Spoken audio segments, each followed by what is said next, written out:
con đi cái nóc đó nhảy rồi tan rồi một khơi nóc một khơi con tôm nói thì thật qua đây động mơ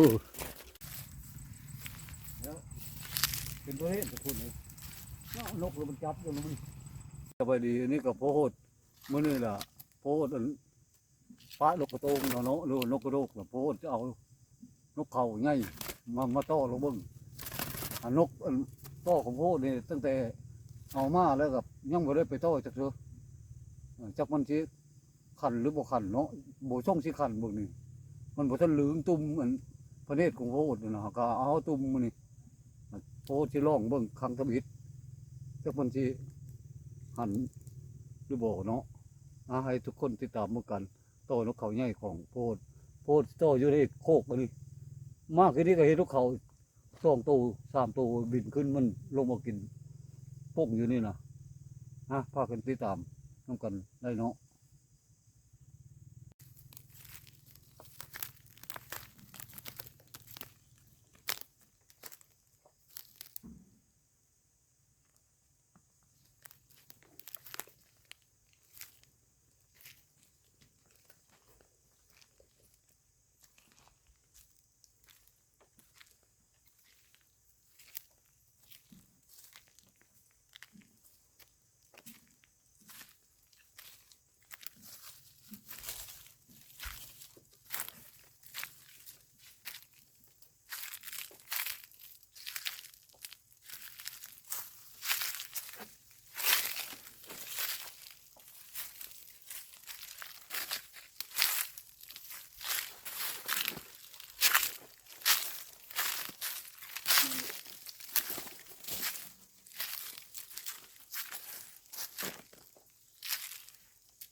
ต้นนกเขาก็ได้มัดคือเก้าทุกคนเลย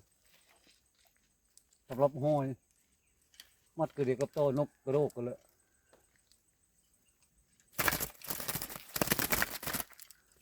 คล้องไปได้เลยนกแห่กระโดก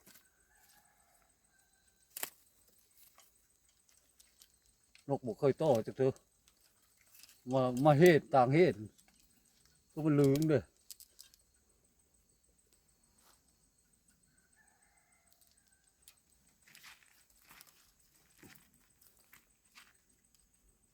จะแห่บับอยู่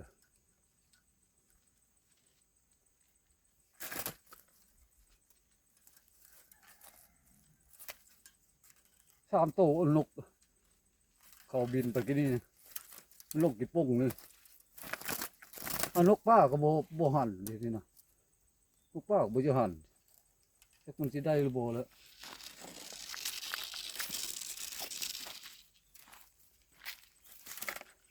อาการก่อน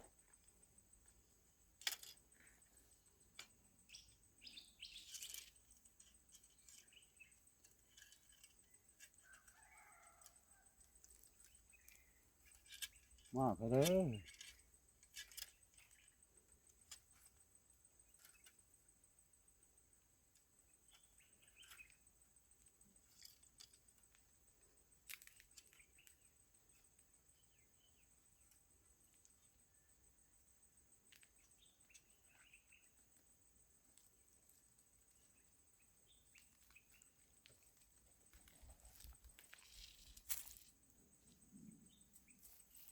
ปวดใจจังน้อยปว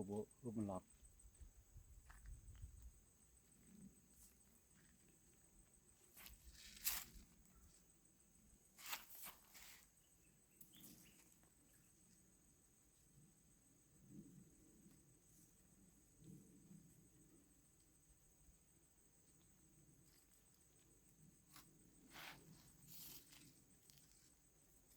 บางจังน้อย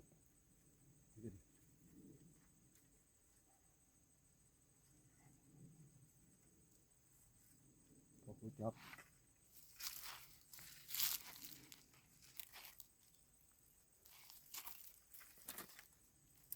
ลูกมันยังแห่ทนเลยเพราะว่าเรากระขังเอาพอจิตต่ออยู่นี่เห็นมันบินขึ้นอยู่นี่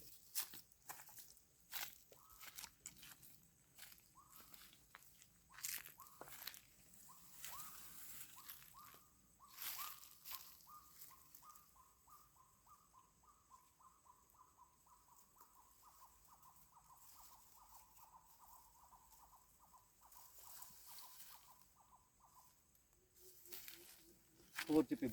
บังอยู่โอ้โหนี่ถึง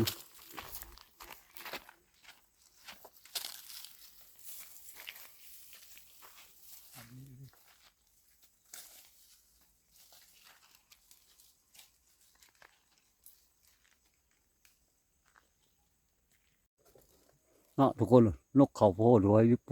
โพดมาบังหัวโพดเลยโอ้เดี๋ยวนกอันเขาขึ้นหันเลย3 ตัวก็คือมันลงกี่โป่งอยู่หันเอาโมหันนกยามนี่ล่ะเอาอันโพดมาคือมันยังได้บินขึ้นระวังอันตุ้มนกโพดโตกับ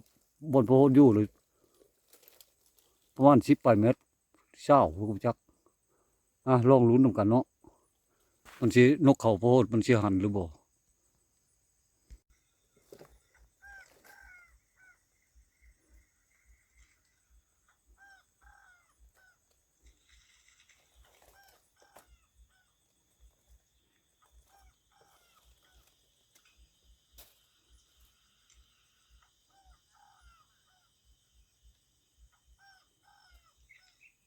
เสียงนกเขาป่าหันชุดเสียง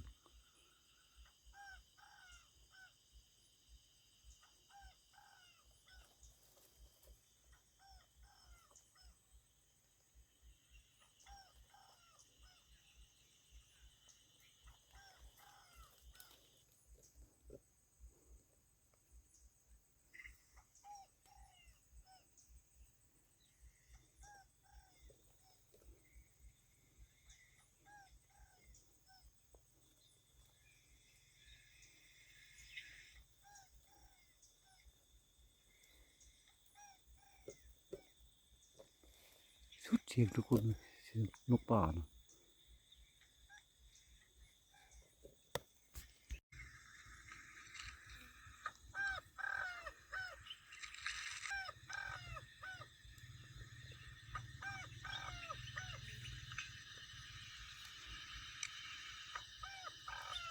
นกโตโคตรบ้าน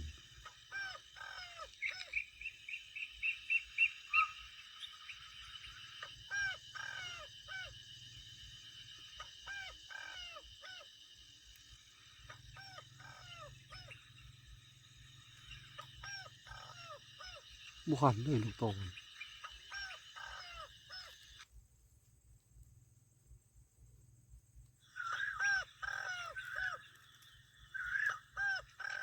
ตั้งนกโตอยู่กับนั้น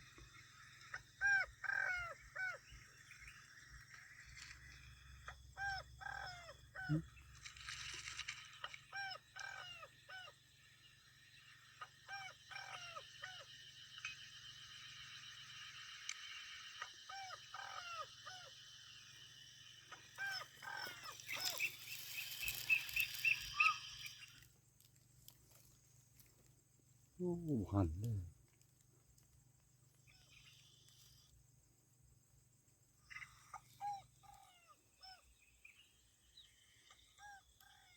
ชุดเสียงตัวนี้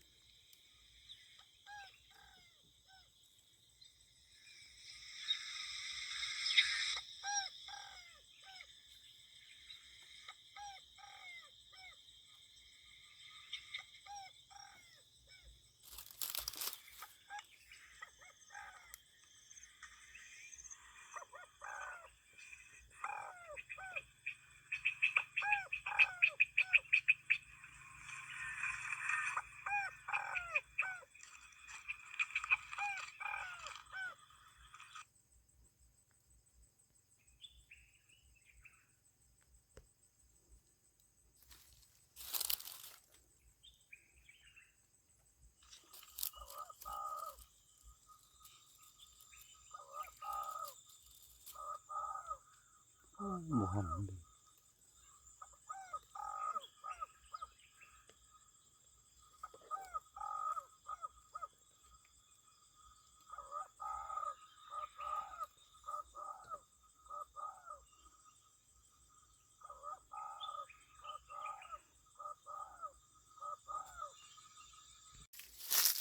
โอ้ย้ายก็ถูกเดี๋ยวเข้าบ้านย้ายก็เข้า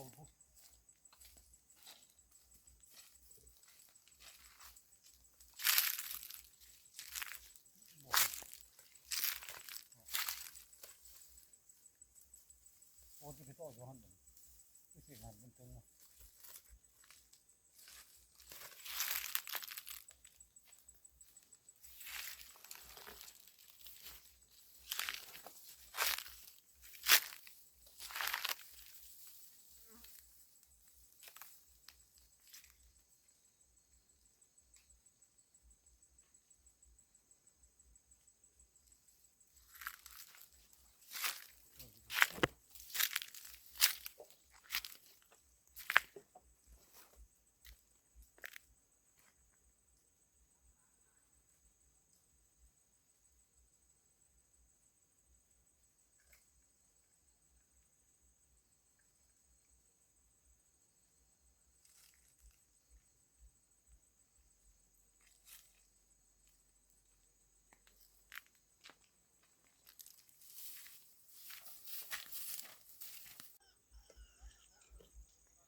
ทุกคนโอ้ต่ออยู่ดีบ่เนี่ยย้ายก้อนลงมึงนกนี่ก็มันบ่เคยเอาตุ้มน้อยเลยคือสิจินจานเลยโอ้จะไปอยู่ไกลๆอยู่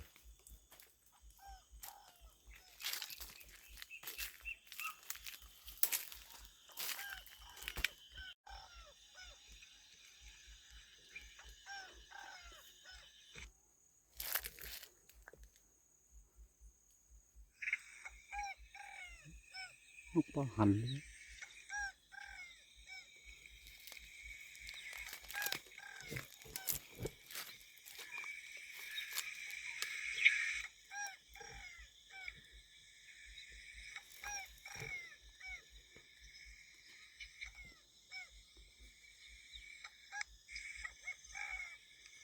ตัวปลาหันนี่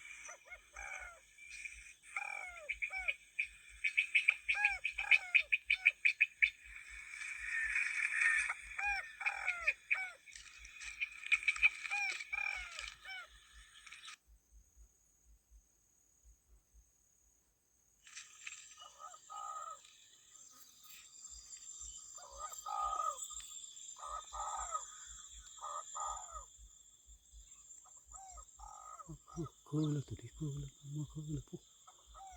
ไปไหม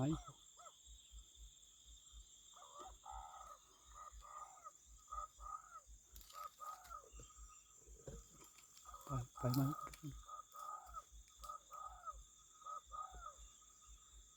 กูจะไปไหม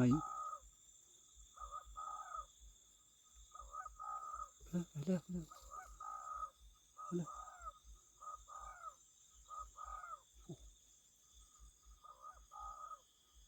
โอ้สองตัว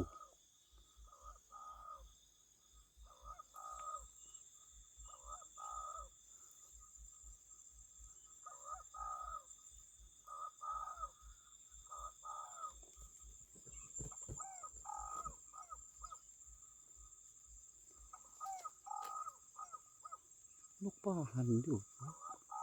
ลูกโตหดบ่หัน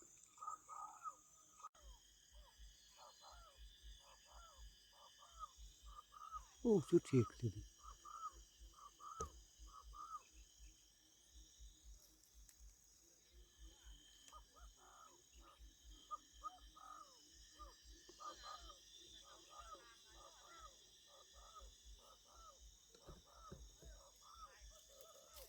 เฉียดสุดเฉียดเฉียดมันสุดเฉียดโอ้ลูกโตบ่หุ่นบ่ขันเลย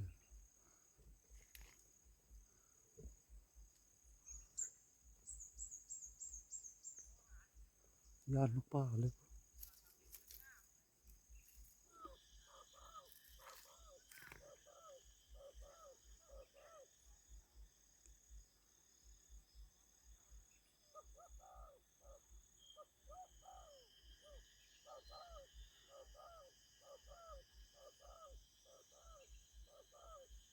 พอจะพักเสียงลูกป้าหัน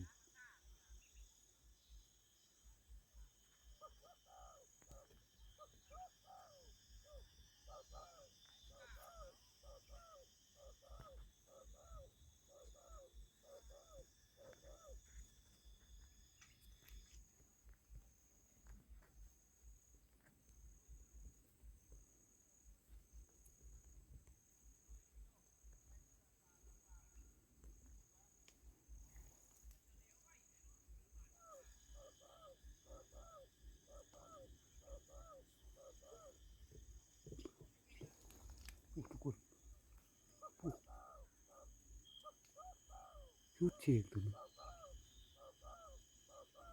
โอ้นกโคตรปาน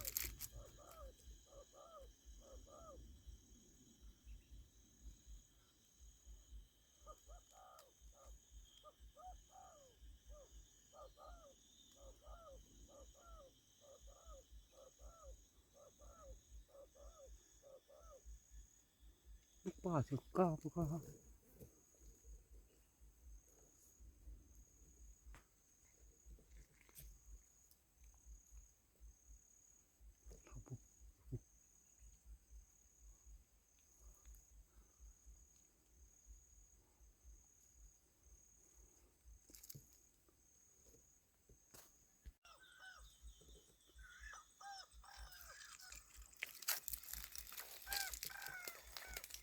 นกป่าหันที่ทุกคนหันไกลประกันยุดเชียงมันนกโตบเลยบ่หันโตบพักนี่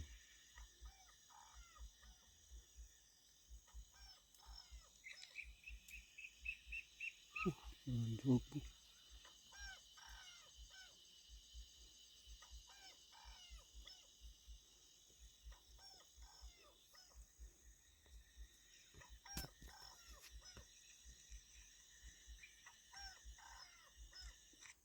พักนี่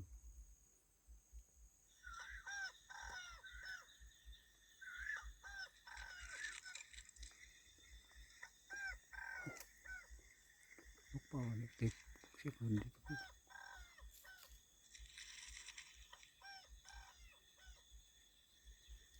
ง่อยมันจอดทุกคนนกฮูดบ่หันพักนี่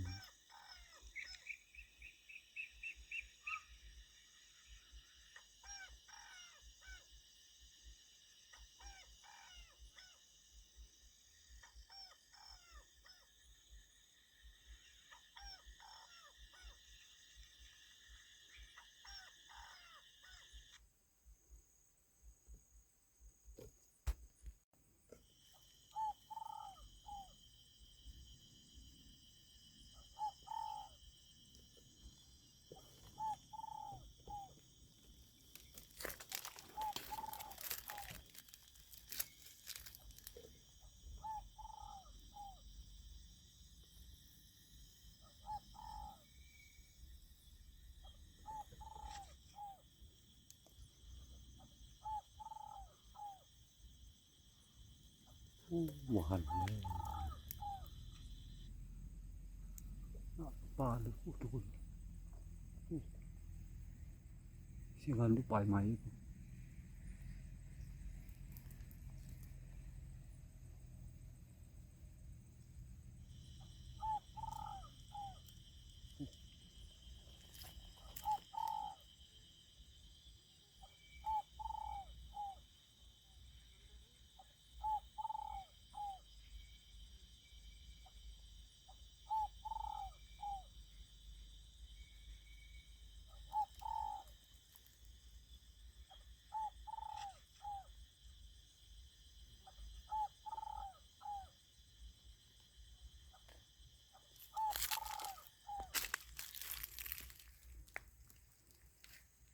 บ่หันเลย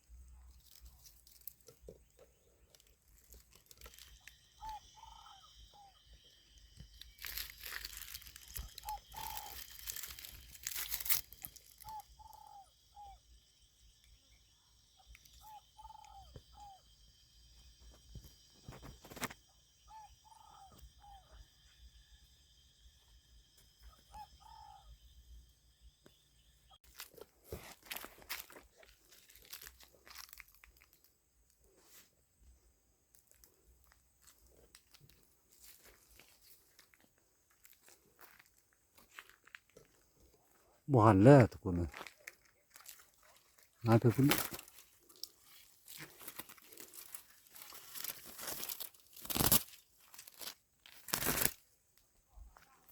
บ่ลืมตุ้มบ่แห่บ่แห่บ่คงได้กินนกเด้อย้ายไปต่อมงเงินเช สียงมันห้องกุ้งไม้ตัวน่ะนำมึงนี้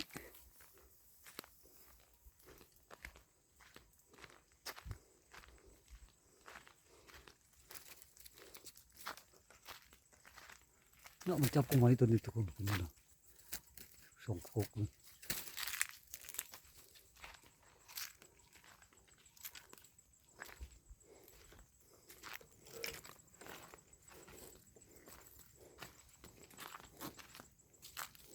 เนาะมันจับกุ้งนี่หนึ่งโอ้ที่โตจะมงนี่ก่อน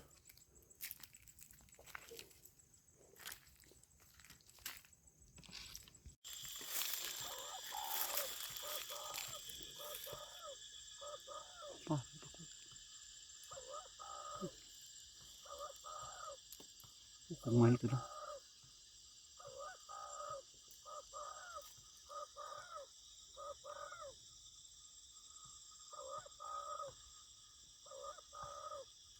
ตัวภาพนี้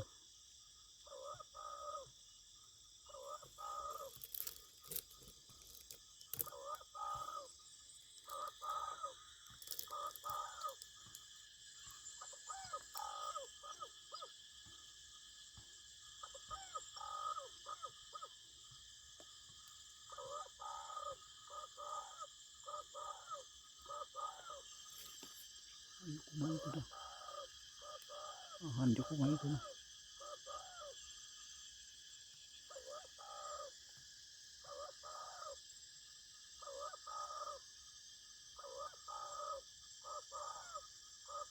ดอกบัวบหันเลย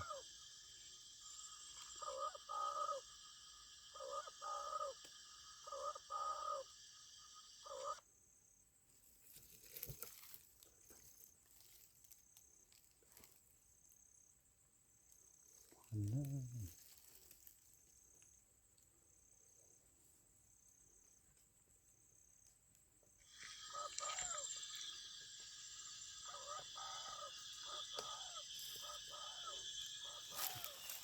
ปีนปีนพวกกุ้งนี่ตัว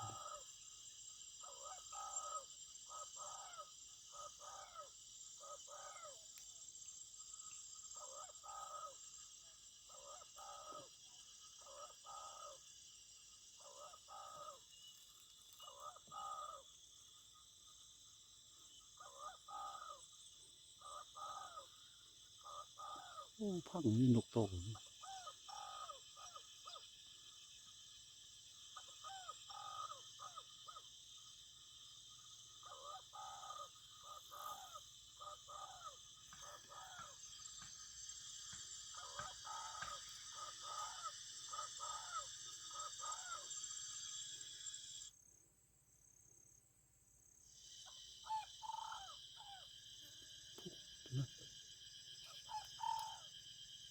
โอ้จงตัวตัว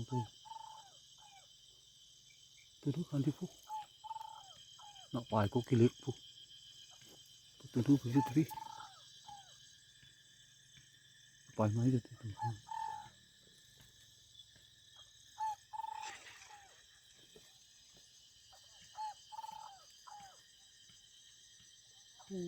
สูงเรื่องมันมีหันลูกโต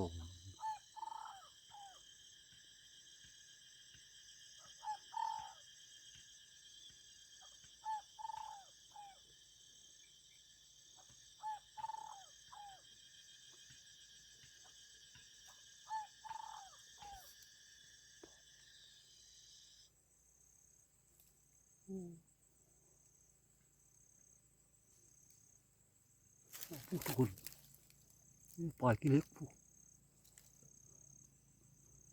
น่าจะเว้นกันคำนะโอ้บุหันเลยดอกมัน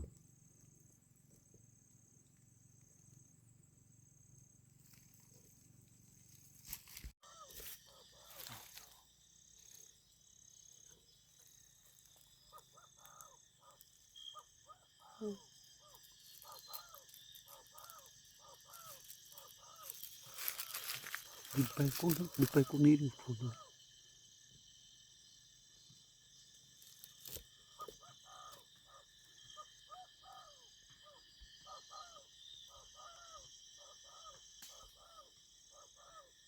พักมีนกโต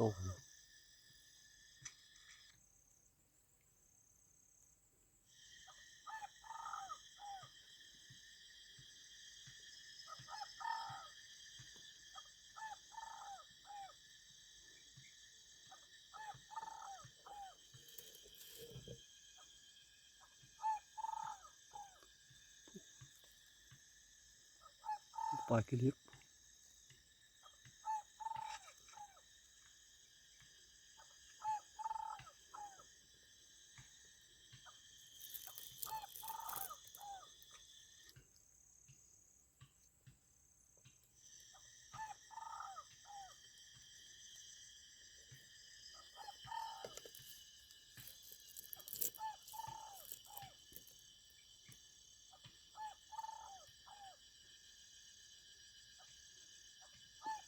แต่คงไปเลย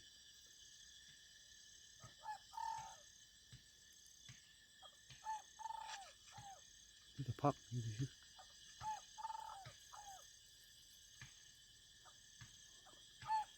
นกป่าจะเชื่อผมบอกยากเลย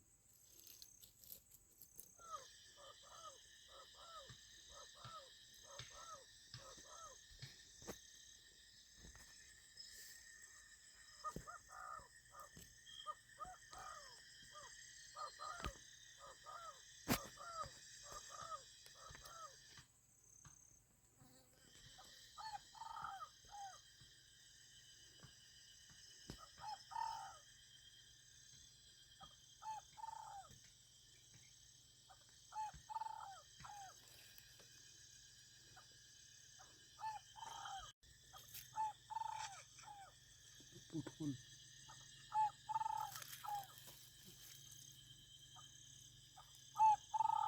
มาที่ตรง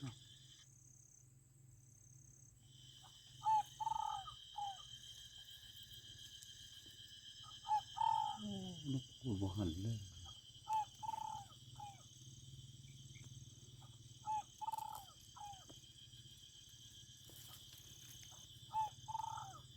ตัวนี้พวก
บ่หันเลยลูกโตบุ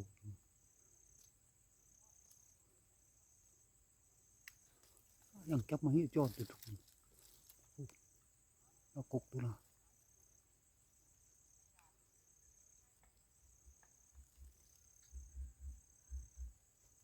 อะไรเลย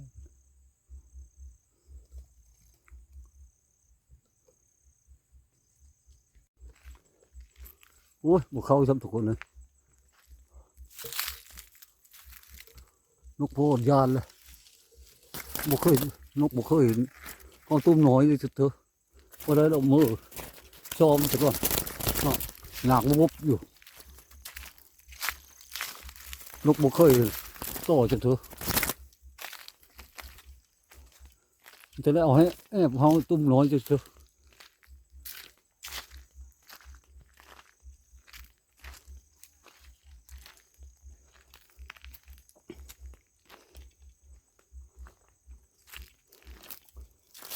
บ่ได้แล้วเหมือนนี้นะ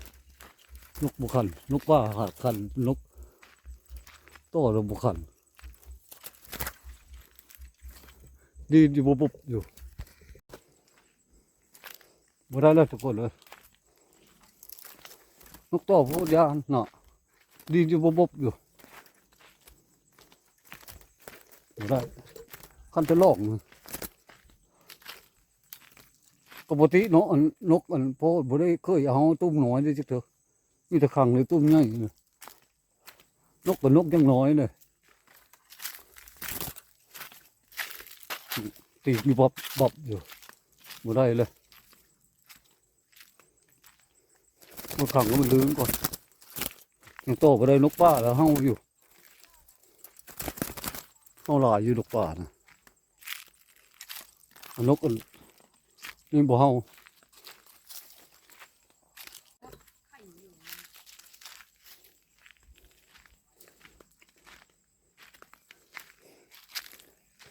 โอ้ห้องนกทุกคน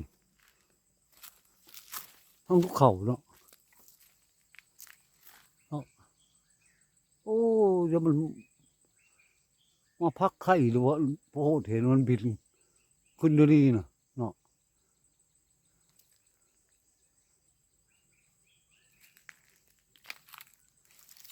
เนาะ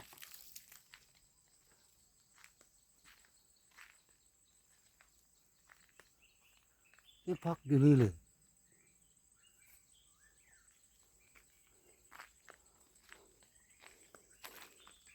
บินขึ้นชามตู่บนโต้บนรถ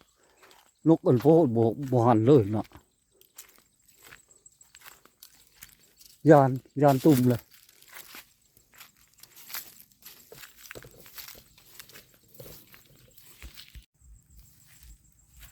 สบายดีทุกคนวันนี้ก็โพดมาเอานกเขามาโต้ทุโลกเนาะนกเขาก็นกเขาไหมแล้วก็มาขังไม่ไหมเนาะแล้วนกเขาโพดแล้วก็เอาตุ่มพระเนตรนี่ครั้งทับอิฐเลยเนาะเพิ่นมาโต้นกป้าแล้วนกป้าหันเชี่ยวๆไปว่านกเขาตัวนี้เป็นบุคันแล้วก็บุคันพักอยู่ซื่อๆแล้วบ่ได้มันนะโพดก็เอามาเป็นครั้งทับอิฐเพื่อเป็นประเทศเนาะแล้วก็โพดก็บ่ขึ้นเคยโต้จะเท่านกเขามันยังแห่ยังยานอยู่นกมันป้ามาเสียงหันเชี่ยวๆกับมันก็พังอยู่แต่ว่ามันบ่กู้คืนบ่ได้ทุกคนมันนะเท่านั้นเมื่อนั้นยังว่ากันใหม่เนาะโพดเมื่อขังให้มันลืมก่อนโพดที่เอาเมื่อบามือแล้วโพดที่เอามาใส่ตุ้มตัวนี้ให้มันลืมที่เอาไปป้าไปลงน้ำแต่ละมือให้มันลืมวันนี้หลักเขามาทำทวิตล้นเลยยานเลยเฉพาะคลิปนี้การต้อนรับเขาของโพดเป็นจบนะทุกคนขอจบเพลงตัวนี้คลิปหน้าพบกันใหม่แต่สุดท้ายแล้วก็ขอให้กดไลค์กดแชร์กดติดตามคลิปของโพสต์เนาะขอขอบใจ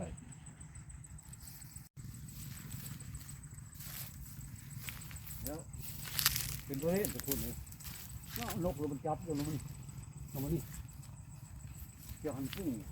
อยู่นกโตเลยว้าวซ่าเพราะตัวพังอยู่สิ